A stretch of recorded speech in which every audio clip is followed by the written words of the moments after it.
In today's video, I'm going to teach you how to link to a closed or hidden Teachable course checkout page. If you want people to purchase a course that isn't visible in your public catalog, Teachable makes this simple by giving each pricing plan its own direct checkout link. That means you can share a URL that takes someone straight to payment, bypassing the sales page and the course listing. Here's how to do it. Start by heading into your Teachable school and opening the course you want to sell.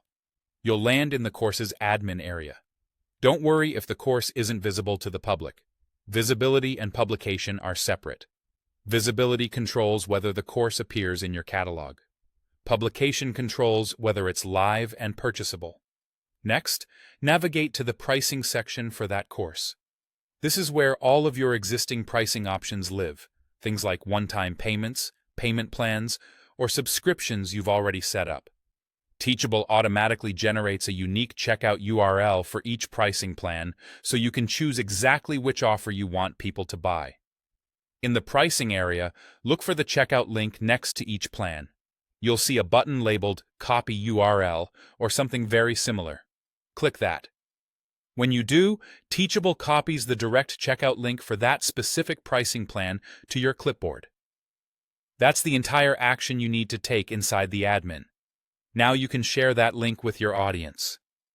Paste it into an email, a message, a calendar invite, or a private landing page, wherever you communicate with the people you want to enroll. When someone opens the link, they'll go straight to the checkout page for that plan, ready to complete their purchase. This works even if the course is hidden from your catalog, as long as the course is published but not visible.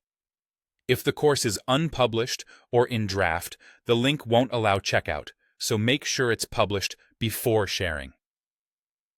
A few quick tips to make this smooth.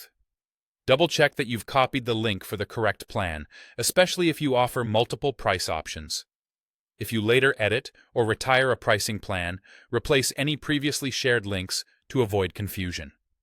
It's also a good idea to test the link in a private or incognito browser window to confirm the checkout loads as expected for someone who isn't logged in.